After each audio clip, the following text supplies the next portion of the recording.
Greetings, I am Emily Reeves, and you are watching episode 2 of State of the Build that I'm filming for Peak Auto.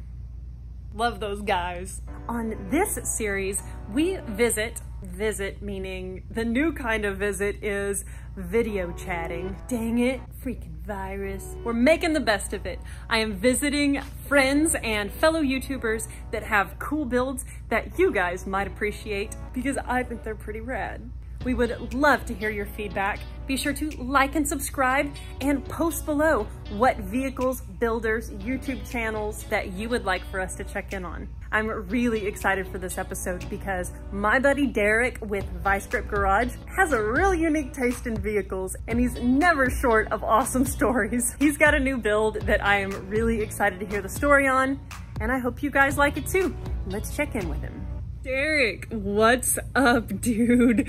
I am so excited to get the rundown on the Freedom Chevelle. The freaking car is so cool. Just looking at it, I know it's got stories. Please inform me of how you ran across this awesome car. Hey Emily, glad you like the Chevelle. Like most of the projects here at Vice Grip Garage, I found it on the interwebs late one night. Here it is back here. And there were only 2 pictures and a really short description. So I did the right thing and just bought it. Sight unseen. Of course, when we went to pick it up, it was nowhere near the ad. That's weird. I mean, it was trashed. Apparently a skosh of rust in Indiana means every single panel, including the frame, was just rotted. I spent about 3 days in a motel parking lot. I got it running and I actually drove this thing home 600 miles. Almost didn't make it. And there may or may not have been duct tape in structural places. When we finally got the car into the shop to do a full inspection, it was really bad. The best part's actually the hood, which is still bad. Haven't addressed the body yet or the paint, but this is what most of it looks like. And then they just spray foamed everything. And previously I could actually just fit my hand through the entire frame. It was really bad. And then to top it off, didn't have a title for it. But then thanks to social media, the original owner actually got a hold of me and told me the story behind this thing. Her dad actually built it for her. And right after the Twin Towers fell, they decided to paint it with the stars and stripes. And right then and there I knew I couldn't get rid of it. I was dedicated to it. I wasn't gonna give up on it. So here we are, neck deep in this thing. Wow, the history behind that car is so cool. Like you see that paint job and you're like, Merca, but the reality of the way that paint job came into existence is so cool. And the fact that it was actually such a turd makes it even awesomer. Awesomer, that's a word, right? No. It does. It makes it more awesome that you had to work for it. I mean, come on. That makes for such a good story. And you also got to bond with the car. See how I can make a sunny side to anything? When you were on your 600-mile road trip home and almost not making it.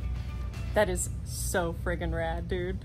Oh my gosh. Well, when I look at the car, I have so many ideas. Like you could make this into anything. You could make it a sick patinaed pro touring car that's like super good and drivable. You could make it into a race car. You could even jack it up and make it like a TRAR, the truck car vibe, and just like be super redneck with it. Dude, there's so much that can be done with this car.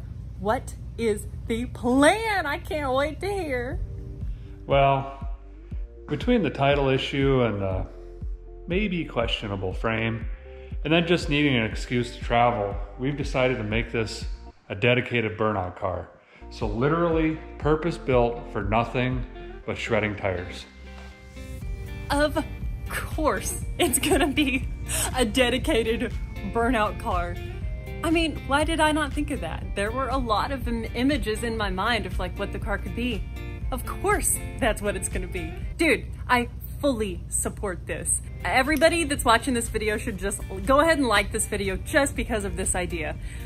I am so stoked about this. There's gonna be so many good photos and videos of this, holy cow. Well, I guess what my next question would be is, What's the first step in making this burnout car what you want it to be? Is it gonna be safe to drive at all? I mean, I guess you don't have to make it street worthy if it's just gonna be for burnouts. You just trailer it to events and just roast some tires. What's the plan? Well, you're right. And it's actually in a guy's favor if I don't have to worry about the street legalities and play around with lights and digital wiring and whatnot. We started off by putting a harness bar, harness and seats. You can see we're working really hard to add all the discomforts. The rest of our time and focus is going to be on the power plant.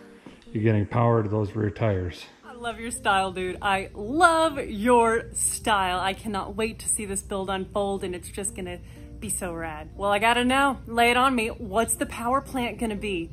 I mean, are we talking like big power? Are we talking enough power to just get the tires rotating and just sound good? I mean, what's the plan? I have a feeling you're gonna go big with it. You going big? Can't wait to hear. Tell us. Well, if a guy's gonna light some tires on fire, you need some violent horsepower. And by the way, those of you watching the Peak channel right now, you're hearing this first. I have not mentioned any of this on the Vice Grip Garage channel.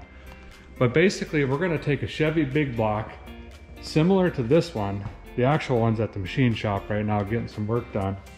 And we're just gonna turn it up to level 12. We're gonna add some boost by ProCharger and fueling by Holley. This thing is gonna put out gobs of horsepower, and it's gonna be an absolute riot out there. It's like you read my mind.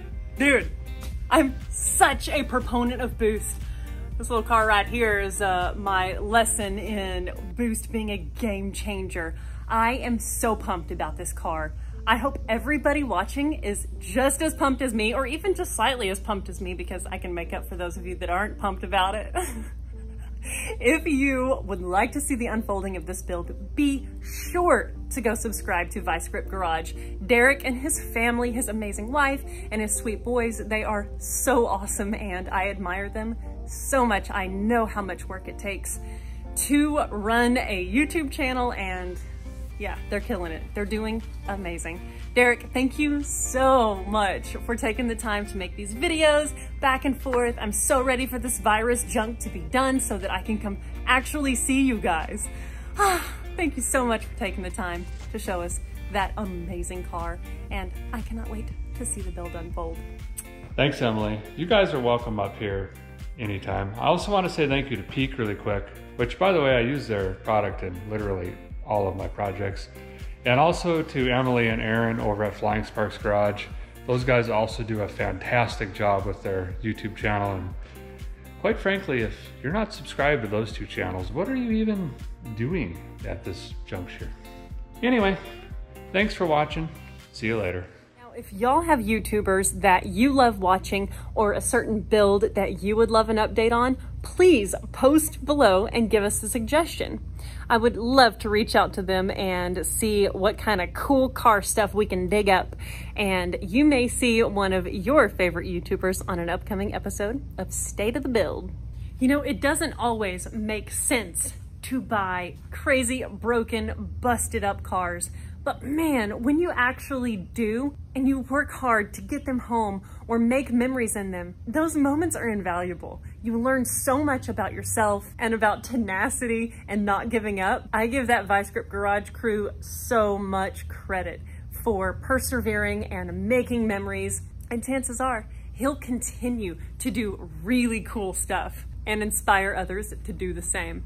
Mad props to you, Derek. We'll see y'all next time.